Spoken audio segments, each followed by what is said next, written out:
My name is Ryan Christian. I'm the pitching coordinator with Rogue Baseball. This is my second year as a coordinator, but this is going on my 10th year as a coach with the program. What specific skills do you provide that will enhance Rogue Baseball? I think the biggest thing is I'm constantly wanting to learn more as a coach. I fully understand that basically what I know from 3 years ago is probably irrelevant at this point in the year 2026. And in the year 2028, that's probably going to be irrelevant as well. Always adapting and learning as a coach to make sure that my players get as good of coaching as they possibly can. Describe the kinds of players you are looking for. So biggest thing is players that are willing to get in the mud a little bit. I'm not necessarily worried about talent levels or anything like that.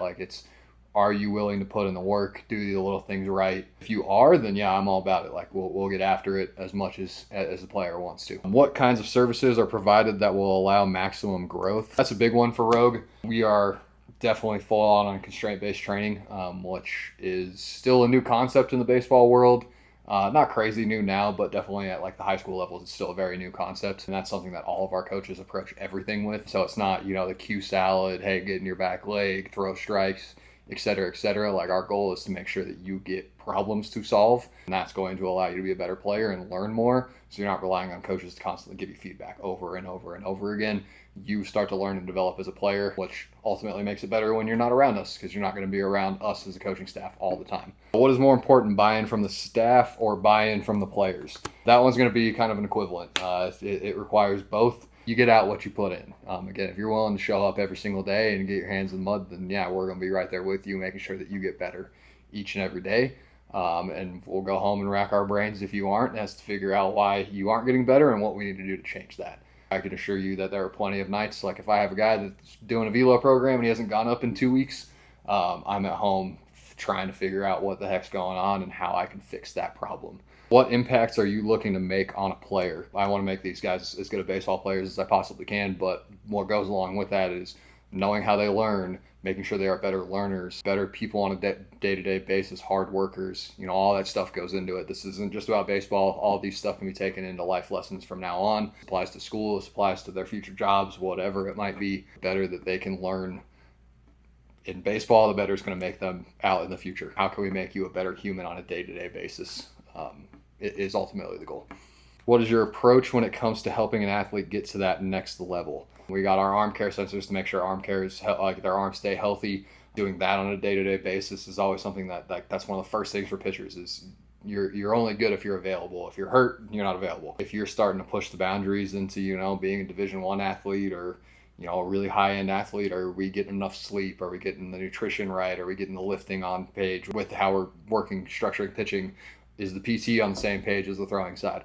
All of that starts to combine. If you're a younger guy that's just trying to get better, again, you're trying to be a varsity level athlete as a high schooler, then are we meeting that minimum velocity requirement that's probably going to be in place at your school? Are we throwing good enough off speed? Is our command there? Is our mental game there? That's going to be the stuff, the little next steps. So it goes from a big picture at the younger age to a much smaller picture, the better and better that you get.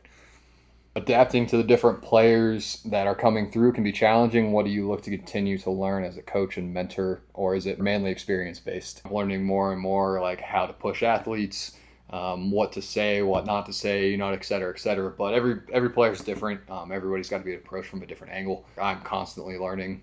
I can't even tell you how many times I've looked back on something from 4 years ago and been like, why did I ever coach that? My favorite example is we have King of the Hill, which is the mounds that you push and you have to hear a click. So we used to teach guys to push off the mound, which is obviously not how you move. So please, if you're listening to this, do not push off the mound. But we used to teach that because we didn't know any better, and now we do. That's just kind of how it always is, and that's something that every coach at Rogue goes through. We are all constantly trying to learn to be as up to date on what we're teaching as possible. Obviously, things change, but we are always going to make sure that we are up to date on what we are teaching. If we don't know the answer, we're going to try and go find it. We're not going to BS something. We'll let you know, hey, we don't know the answer to that, but we'll try and find out. And if we can't, okay, we'll work through it together. What is the vision for the Rogue program? Good coaching for every single player that rolls through these doors, and hopefully changing the culture of Colorado baseball in general. There's a Colorado tax that goes in there. You might be freakishly good, but you're freakishly good in Colorado. Where are you going to be good once you get to the national stage? So the goal is to kind of change that. And starts with coaching. Like, coaching needs to get better. That's the challenge for Rogue, is make sure that we are as good as coaches as possible, and we help create better coaches along the way, which in turn creates better players. Makes their lives easier. Again, players can only do so much if they're not being taught correctly. Our program helps facilitate that change in Colorado. What are you most grateful for when it comes to baseball and coaching? Really just the opportunity in general. Still can't believe that, Dylan Moritz and Ryan Serena let me do this 10 years ago with no interview.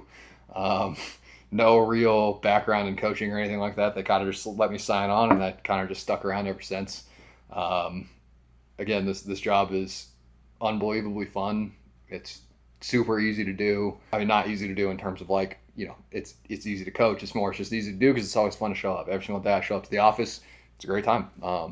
It presents different challenges constantly, whether it's working with guys or trying to learn new stuff. But, again, it's rewarding in that aspect. What technologies do you use on a daily basis to help your athletes excel in your specific area of teaching? The first one is going to be arm care sensors. That is first and foremost. Again, if you are not healthy, you are not playing. So our goal is to make sure that you are healthy at all times. And those arm care sensors do a great job of that. Again, they're telling me what workload needs to be going forward, how athletes are recovering, where their strength defects are, all those little things. Again, we have an arm epidemic going on, and this is the way to curb it. And I shouldn't be guessing at what the workload is. We definitely do that too often we're guessing whether or not this kid should be throwing a bullpen a day or a recovery day. This gives me numbers and lets me know, like, hey, yeah, Johnny came in today and he's dead. Like, his arm care score is down by 20 points. All right, cool. We know that we need to shut him down from the bullpen that we had planned for today, and instead he's going recovery day, and we can start to figure out why that number shot down as much as it did. Or vice versa, he comes in, I have a recovery day scheduled for him, and he's up and PRing on his arm care score. Cool, now I know I can push him a little bit harder because his arm's clearly ready for it. So again, just takes the guesswork out of arm health, which is the ideal. I don't want to have to guess. You as a parent or an athlete don't want me to have to guess, and that's why we use the arm care sensors all the time. Another one's going to be TrackMan. Again, I don't want to guess on your movements. My eyes lie, whether it's on velocity, movement quality of a pitch. TrackMan's not lying. It's going to let me know whether or not you're throwing a two-seam fastball versus a four-seam fastball, whether you're throwing a slider versus a curveball. That one's a huge one for pitch design. And then the other one, I'll give myself a little shout out here. It was my own invention, the Ravix Spin Command balls. Taking the guesswork out of anything in baseball is the ideal, and those take the guesswork out of what you're supposed to feel when you throw an off-speed pitch. It's going to force the action for you. Again, going back to that constraint-led training that Rogue uses, allows you to feel the pitch just by throwing it, so that when you hop on the mound, now you're not guessing like, hey, what am I supposed to do? You're not relying on cues, you're not relying on video. It's just like, okay, here's what I need to feel. Now let's see if we can replicate it with a baseball. The radar guns up at all times. That kind of leaks over in a TrackMan, but those are the big ones. What makes Rogue the premier baseball program in Colorado? We are blessed to have a ridiculously good coaching staff. Ryan Serena coached professional baseball for a reason. Zach Stout has had plenty of offers to go coach professional baseball for a reason. Jordan Sereno coached professional baseball for a reason. I'm always constantly learning from those guys about how I can be a better coach in general. This is not guesswork at this point. This is something that has been a tried and true method, and we're always trying to make that method even better as we go forward. So whatever iteration you join at right now is probably going to be the worst iteration you see. In 3 years, it's probably going to be 10 times better.